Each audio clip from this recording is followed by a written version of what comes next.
Miguel Ángel Pérez, vamos con los detalles, muy buenas, con los ¿Qué tal, detalles Carlos? de, ya no sé si llamarle comparecencia, citación, porque ahí no ha habido de nada, Begoña a la fuga, o sea, esto empieza a parecer ya un cómic, de verdad, o sea, yo creo que es un retrato perfecto de cómo está en estos momentos la salud política, que no la judicial, porque evidentemente judicialmente se está haciendo y se le cita, usted tiene indicios penales, indicios objetivos, como ha dicho el auto de la Audiencia Provincial de Madrid, por lo tanto véngase aquí y tiene que testificar, y tiene que testificar en condición de imputada. Bueno, y se han montado una película que si no nos han dicho deben ser las únicas personas de toda España que no saben de qué se les acusa. O sea, surrealista. Cuéntanos todo lo que ha pasado, Miguel Ángel, en ese contexto de esa declaración, no declaración, declaración frustrada, declaración a la fuga. Pues vamos a empezar, Carlos, por el principio, ¿no? Porque cuando hemos llegado a los juzgados de instrucción de Plaza Castilla, lo primero que nos ha llamado la atención es que estaban directamente tomados y blindados por las fuerzas y cuerpos de seguridad del Estado. Hemos contado, Carlos, al menos 16 furgonetas de la unidad antidisturbios de la Policía Nacional, que incluso han puesto la protección en las lunas, o sea, como cuando va a haber disturbios, que ya pone la protección. Como digo, estaba la acera de los juzgados de Plaza de Castilla con un perímetro de seguridad donde no se dejaba pasar absolutamente a nadie, decenas de agentes de la UIP patrullando las inmediaciones y obviamente los medios de comunicación, Carlos, nos han delimitado una zona totalmente ridícula, concretamente una isleta del carril Busbao del Paseo de la Castellana. Ahí es donde nos han hacinado los agentes para que pudiéramos, pues en fin, seguir en la medida en la que podíamos la llegada o no de Begoña Gómez a los juzgados. Hay que decir que los juzgados tenían hasta 5 accesos. Nadie se ha enterado en realidad por dónde han entrado. Hay información extraoficial que dicen que ha entrado por detrás de la fachada de los juzgados de instrucción, por otro garaje que había, pero lo cierto es que había un gran desconcierto entre los medios porque no sabíamos si había llegado Begoña Gómez, si no llegaba, si iba a entrar por este acceso u otro, y como digo, todo completamente blindado. Una vez ya Carlos que ha llegado, pues llegaba a los juzgados, llegaba a la sala, ella vestida de negro, con el rictus muy serio, acompañada de 4 escoltas que le han acercado pues hasta la entrada de la sala, y ahí cuando comenzaba la vista oficialmente, pues ha comenzado ya la sorpresa, ¿no? La sorpresa, porque lo primero que ha dicho la defensa de Begoña Gómez, que lleva el exministro socialista Antonio Camacho, es que no se sabía exactamente los hechos por los que era objeto de investigación Begoña Gómez. En ese Simplemente momento, un inciso, Miguel Ángel, qué casualidad. Justo la misma explicación que había dado previamente, días antes, un tal Fernando Grande Marlasca, que va y resulta que es ministro del gobierno del marido de Begoña Gómez, de Pedro Sánchez, y es ministro de Interior, y que dijo que desconocían las acusaciones y que eso generaba indefensión, que es citar nada más y nada menos que la palabra clave del artículo 24 de la Constitución, que es con lo que yo estoy convencido de que pretenden sacar este caso de la justicia para generar el caso de casta más bestial del planeta, entregárselo a Cándido Conde Pumpido para que se haga una anulación / ere anticipada con 2 narices y generar la casta más nauseabunda que hayamos visto de que a la familia de Sánchez no se la pueda tocar judicialmente. totalmente, Carlos, yo creo que ese apunte es muy acertado porque yo creo que desde hoy la defensa de Begoña Gómez ha puesto los primeros mimbres para que luego Cándido Conde Pumpido pueda amnistiar a Begoña Gómez si es que es condenada en el Tribunal Constitucional por presunta vulneración de derechos fundamentales, de indefensión, de la tutela judicial efectiva, etcétera. Como digo, pues en el momento en el que la defensa de Begoña Gómez ha dicho que no se sabía exactamente qué se investigaba, el juez Juan Carlos Peinado ha ordenado salir a las acusaciones populares de la sala, se ha quedado a solas con Begoña Gómez y con su abogado, le ha ilustrado sobre los objetos de investigación de las diferentes querellas y denuncias acumuladas ya en el procedimiento.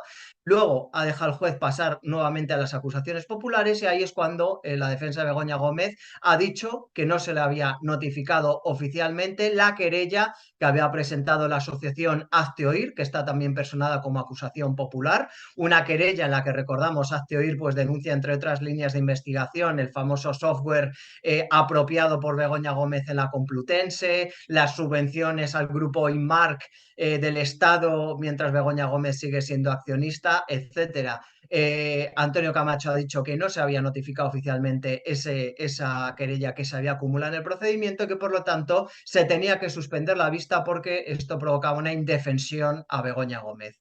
Ahí ha sido cuando finalmente el juez Juan Carlos Peinado ha decidido suspender la vista y dar 2 semanas hasta el próximo 19 de julio a las 10 de la mañana para que vuelva a repetirse este circo en los juzgados de instrucción de Plaza Castilla con Begoña Gómez. Y tal y como ha llegado, Begoña a la fuga y se marcha sin declarar. Varias cosas, pero por ir paso a paso. ¿Tú crees, que me interesa mucho saber tu valoración sobre esto, ¿tú crees que esto es una estrategia de verdad jurídica exclusivamente o que tienen pánico en Moncloa a que hable Begoña Gómez? A mí me parece, Carlos, que ha sido un intento de ganar tiempo, no sabemos exactamente el por qué, pero de ganar tiempo, y luego te diré por qué no tiene mucha explicación, te lo digo a continuación porque está relacionado con la segunda declaración del día. Pero lo que está claro De es que Goyache. también se ha considerado, efectivamente, se ha considerado de alguna forma, Carlos, una torpeza de alguna forma de la defensa de Begoña Gómez. A mí me hacían hincapié fuentes jurídicas, que Antonio Camacho ahora ha sido fiscal, ha sido ministro de Interior, pero tiene poca experiencia como abogado. Y al final este circo estaba ya convocado, podía haber hecho una Totalmente. comparecencia rocosa, marcarse una infanta Cristina diciendo no lo sé, no recuerdo, no me consta o a eso no quiero contestar, y Santas Pascuas y se hubiera ido por donde ha venido. Y sin embargo ahora otra vez tiene que volverse a repetir el mismo circo el día 19 de julio con otra nueva comparecencia de O Begoña sea, Gómez. es verdad que el 19 de julio pues habrá un tercio de la España que salga de vacaciones, porque es una de las grandes fechas, la segunda quincena de julio, que ya se habrá ido de vacaciones, pero es que da lo mismo. O sea, la imagen que han dejado hoy, que ha dejado Begoña Gómez, es la de no se le puede dejar hablar porque a la mínima va a meter la pata. ¿Y cómo metes la pata cuando se te acusa de delitos? Pues evidentemente cuando no tienes una explicación. Y si no tienes una explicación, ¿qué es lo que podemos pensar todos los demás? Pues que hay altas probabilidades de que seas culpable, obviamente. O sea, si tú tienes todos los datos, que los tienes que tener, si tienes conocimiento de todos los hechos, que los tienes que tener, de las fechas, de los contratos, de todo, y no sabes dar una explicación que encaje en la ley, posiblemente es porque no hay encaje en la ley, porque es ilegal. Y además, Carlos, te diré algo más. Al término de la no declaración de Begoña Gómez, ha habido pues canutazos, ¿no? Declaraciones a los medios de las partes, incluidas de Antonio Camacho. Y la verdad es Ahí que han quería sido, ir, esa es la segunda parte a la que quería ir. Sigue, sigue. sí, ha sido muy llamativa la declaración de Antonio Camacho porque lo primero que ha dicho es que tanto él como Begoña Gómez quieren colaborar decididamente con la justicia, pero que en este procedimiento están pasando cosas extrañas, raras, que no se notifican autos, que no se notifican las querellas a las partes y que obviamente que si Begoña Gómez se ha enterado del contenido de la querella en ese momento no podría declarar sobre la misma 5 minutos después. Entonces, digamos que de alguna forma, no te voy a decir velada, porque se la ha entendido perfectamente, ha remetido y ha criticado duramente al proceder del juez de instrucción de Juan Carlos Peinado y lo A ha eso, hecho a eso, a eso quería ir, Miguel Ángel. Yo es la primera vez que veo que la estrategia defensiva de alguien barra de su equipo jurídico, es decir, de su abogado, sea atizar al juez. O sea, totalmente, no a la totalmente. acusación, no al propio caso, no a las supuestas pruebas, no, no, no, al juez. Yo, sinceramente, la sensación que he sacado, y yo tengo la sensación además de que la vamos a ir confirmando, esa percepción en el día 19, cuando tenga la declaración definitiva, si es que no sale corriendo porque se ha apuntado al maratón de no sé dónde, Begoña Gómez. Pero yo tengo toda la sensación de que ha habido ya una decisión tomada y es que no se le puede dejar explicar la historia. ¿Por qué? Uno, porque no tiene explicación. Dos, porque Begoña Gómez es muy probable que en ese intento de explicación meta la pata y revele datos que confirmen efectivamente su culpabilidad. Y no saben qué hacer para intentar evitar esto. ¿Qué es lo que se les ha ocurrido? Intentar anular el proceso. ¿Cómo lo anulas? Intentando probar, pero está siendo ridículo, una supuesta indefensión. Si instas la indefensión, pues plantear un recurso al Tribunal Constitucional y llevártelo a la sala del amigo Cándido Conde Pumpido y que diga que ha habido indefensión. El problema es que la indefensión tiene una jurisprudencia elaborada, no, elaboradísima. Ya, no, tú no puedes argumentar una indefensión cuando eres tú el que tienes toda la capacidad de presión desde Moncloa. No puedes argumentar una indefensión cuando eres tú el que estás atacando al juez. No puedes argumentar una indefensión cuando has filtrado bulos sobre supuestos DNIs y que si era Anacleto agente peinado. O sea, es ridículo todo. Es ridículo. El que tiene indefensión en estos momentos es el pobre juez.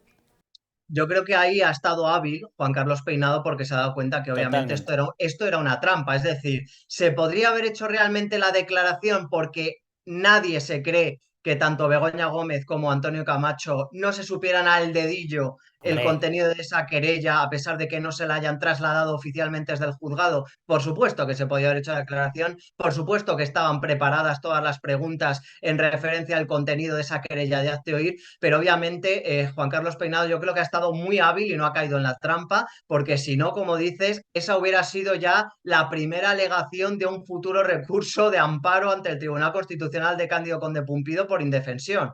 Y es verdad que se tendría que haber notificado también con tiempo, obviamente, si se admite una querella, ¿no? A la parte que está siendo investigada. Por eso digo que creo que ahí Juan Carlos Peinado ha actuado correctamente, suspendiendo la vista, porque si no, le estaba dando la coartada perfecta para que un recurso de inconstitucionalidad de amparo, digamos, a Begoña Gómez pudiera prosperar en el Tribunal Constitucional por vulneración de derechos fundamentales. Eso oye, estoy de acuerdo. no quiero que nos dejemos, Miguel Ángel, un detalle que demuestra que evidentemente el equipo jurídico, es decir, Antonio Camacho, que yo estoy contigo, yo creo que no es el penalista más experto que hay en España, ni muchísimo menos, pero independientemente de eso, yo tengo la sensación de que tiene las manos atadas porque hay lo que hay. Y lo que hay es una retahíla interminable de negocios que evidentemente van en contra de la ley de conflicto de intereses y muy probablemente, y desde luego a nivel indiciario sí o sí, están dentro de la órbita de análisis del delito de tráfico de influencias y de corrupción de los negocios.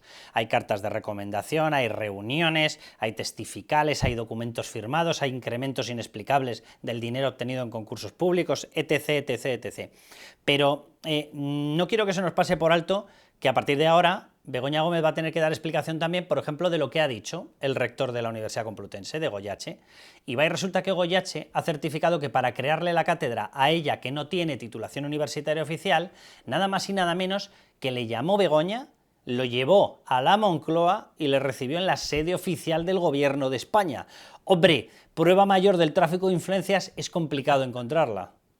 Bueno, totalmente, Carlos. Es que ha sido una cuestión totalmente sorprendente, ¿no? Nos hemos quedado alucinados cuando nos ha llegado esa información. Efectivamente, el rector de la Complutense, que declaraba como testigo, lo ha hecho durante cerca de una hora aproximadamente, ha contestado todas las preguntas que ha hecho el juez y las acusaciones. Dicen que de forma muy tranquila. La Fiscalía no ha hecho ninguna pregunta porque ha dejado Hombre, claro que bajo su punto de vista en estos hechos no hay relevancia penal. Eso es la la fiscalía, excusa. la fiscalía particular de Begoña Gómez y Pedro Sánchez no ha hecho preguntas. Curioso. Exactamente, el segundo abogado de Begoña Gómez, que era el fiscal, pues no ha hecho preguntas y claro, el resto de acusaciones sí, el juez también, Goyache ha contestado y nos ha dejado pues ese titular. Ha contado que la secretaria particular de Begoña Gómez le telefoneó para citarle en la Moncloa para hablar sobre la cátedra extraordinaria en la Complutense antes de que ésta echase a andar. Miguel Ángel, Goyache. perdóname un pequeño detalle. ¿La secretaria particular es la misma asesora de presidencia del gobierno que citaba el otro día el Confidencial, que había llamado exigiendo, por ejemplo, el pago a correos de 7.000 euros y demás? Pues es una buena pregunta. La verdad es que este punto no nos lo han aclarado. Han dicho que era la secretaria de Moncloa de Begoña Gómez. Eso es la información que ha trascendido. Y que, como digo, pues Goyache acudió a reunirse con Begoña Gómez al Palacio de la Moncloa a Lo hablar digo, sobre lo digo, Miguel Ángel, porque cuidado con este detalle, ¿eh? Vamos a ver, que le haga gestiones una secretaria, si son gestiones sobre negocios, no debería tener cabida, no debería haberse hecho. Pero amén de eso, como resulte que se certifica que esta secretaria es una y la otra persona era otra, significaría que ella acaba de perder, Begoña Gómez, la posibilidad de argumentar que es la persona que les ponen de protocolo, de asistencia y demás, porque ya tendría una. Sí, sí, pues es un punto a tener en cuenta, desde luego, Carlos, y desde luego tampoco es común, ¿no? Con fuentes jurídicas que han estado presentes en la declaración, pues que esto obviamente es una cosa muy extraña, ¿no? Que de repente la mujer del presidente del gobierno te cite en la Moncloa y que el rector acuda, se reúna con ella también le han preguntado a Goyache, oiga, ¿y usted vio a Pedro Sánchez? Ha dicho no. Ha dicho que solamente estuvo con Begoña Gómez, pero que eso sí, mantuvo una relación y que tuvo el teléfono personal de Begoña Gómez, que se lo dio y que han estado obviamente en contacto. Pero es que la declaración ha dado para más, Carlos, porque Goyache también ha reconocido pues que la cátedra extraordinaria que impartía Begoña Gómez era la única de similares características que había en la Universidad Complutense y que se le adjudicó, se lo concedió a ella para que pudiera impartirla por su experiencia profesional, Sí, a pesar de que claro. no tuviera titulación ni fuera trabajadora de la propia Universidad Complutense y por tanto se cumplieran los requisitos, ¿no? para poder impartir la Mira, cátedra. con esa testifical de la que va a tener que responder ahora, obviamente, Begoña Gómez, a mí me han quedado dos cosas claras. Una, que efectivamente era una cátedra muy extraordinaria, tan extraordinaria que Totalmente. solamente podía ser para ella. Y dos, que era por su enorme bagaje profesional, claro, en ser la inquilina de la Moncloa, claro. Y captadora de fondos, Carlos, no te olvides Fundraiser. que era su experiencia, era experta en captación de fondos públicos y privados y eso es lo que tuvo en cuenta la Complutense, como ha dicho el rector, pues para otorgarle esa cátedra a Begoña Gómez, la cátedra a Begoña Gómez, desde luego. Por cierto, para el día 19 tiene que haber pasado ya, por sede judicial también, a testificar Barrabés. Efectivamente, el próximo 15 de julio es cuando declara Barrabés, es decir, la misma semana va a declarar uno y la otra. Barrabés sigue ingresado, con lo cual pues hará la declaración desde el hospital y entendemos que en la sala de vistas el resto de acusaciones pues podrán estar siguiendo en directo la declaración de Juan Carlos Barrabés, que también es como testigo, con lo cual tendrá que contestar a todo lo que le pregunten Barrabés y desde luego, esto también, Carlos, es muy importante, porque claro, luego Begoña Gómez va a tener que contestar a todo lo Todo. que haya dicho Barrabés y lo que haya dicho Goyache, porque Antonio Camacho, antes de que comenzara la declaración de Goyache, ha intentado también suspender la declaración de Goyache y el juez, por lo que nos dicen, ha sido durísimo con Antonio Camacho, le ha contestado que no y que la declaración se iba a celebrar. Con lo cual, Begoña Gómez va a tener encima de la mesa toda la documentación, las querellas, las denuncias, la declaración de Goyache y la declaración de Barrabás. Pues nada, de Bego.fundraiser, Bego conseguidora de fondos, a Bego Escapaiser. Pues veremos por dónde se escapa la próxima vez, porque si esta vez ha salido por la puerta, la próxima vez a saber por dónde sale corriendo, porque lo va a tener muy complicado. O sea, fíjate, simplemente de las líneas de investigación que estaban trazadas, había una que era muy clara, porque la Audiencia Provincial además la había remarcado clarísimamente, que eran los contratos de Barrabés. Una parte se había ido a la Fiscalía Europea, otra se había quedado, porque no tenía fondos europeos, se había quedado para el juez Peinado, ¿vale? A partir de ahí, sabíamos que estaba la otra pata, obviamente, de Globalia, porque había habido reuniones, etcétera, estaban probadas y había solicitado más información sobre eso el juez. Ahora es evidente que ya tiene apoyos más que de sobra para ratificarse en una tercera vía, que es todo el enorme follón de enchufes que hay montado en torno a la Complutense. Desde Porque luego. la cátedra es obvia que una cátedra que tú la tramitas en Moncloa, ¿cuántos pueden acceder a ella? Pues los que estén en Moncloa, ¿no? Claro, claro, yo creo que se ha afianzado la línea de la Sí, Complutense, sí, obviamente, sí, sí. después de la declaración de Joaquín Goyache, que también le han preguntado, por cierto, por la apropiación indebida supuesta de Begoña Gómez del famoso software de la Complutense y él ha dicho que lo desconocía, que se Vamos, pero ya te digo hubiera yo, puesto. Miguel Ángel, ya te digo yo, o vamos, esto es percepción mía, pero adivina adivinanza en qué sede se va a haber negociado que Google, Telefónica, Indra y un concurso público financien algo que acaba en utilización en una sociedad 100% de Begoña Gómez. ¿Dónde Desde se puede luego. haber negociado? Empieza por Mon y acaba por Cloa. Desde luego, ese va a ser uno de los puntos importantes, ¿no? Porque obviamente ahora sabiendo que se citó por parte de Begoña Gómez al rector, obviamente entiendo que el juez y las acusaciones populares, cuando declare Begoña Gómez si es que contesta o no contesta, le preguntarán que qué pasó y de qué se habló exactamente en esa reunión con el rector de la Complutense. Por cierto, te digo una cosa, esa declaración es un mazazo para Begoña Gómez y para un tal Pedro Sánchez, porque el Servicio de Protocolo y Seguridad de Moncloa traslada todas las visitas al presidente del gobierno. Es decir, Pedro Sánchez estaba totalmente al corriente de que el rector de la Universidad Complutense había sido citado en el Palacio Presidencial. Desde luego. Y también, Carlos, obviamente el tema del rescate a Globalia que ha quedado pendiente porque no hay testigos, ni Goyache ni Barrabés saben sobre el Sí, estos rescate. serán Eso de se lo otra tienen que rama. preguntar directamente a Begoña Gómez, con lo cual entendemos que ese será otro de los puntos fuertes previstos para la declaración de Begoña Gómez del próximo día 19, que por lo que estamos viendo entendemos que poco va a decir, porque no le conviene hablar mucho, porque como tú decías antes, está metida en un tinglao tremendo, con muchísimos indicios presuntamente delictivos encima de la mesa, con las Totalmente. dos declaraciones de Barrabés y de Goyache, con lo cual, pues obviamente su defensa entendemos que le va a aconsejar que no hable mucho, porque se puede meter en muchos Sí, sí. jardines. Pues Miguel Ángel, nada, apúntate de aquí al 19 a un gimnasio, digo, para ir practicando así el sprint, no vaya a ser que tengas que salir corriendo detrás de Begoña Gómez. Y nada, y seguimos informando de todo. Por supuesto, Carlos. Un Un abrazo. abrazo muy fuerte.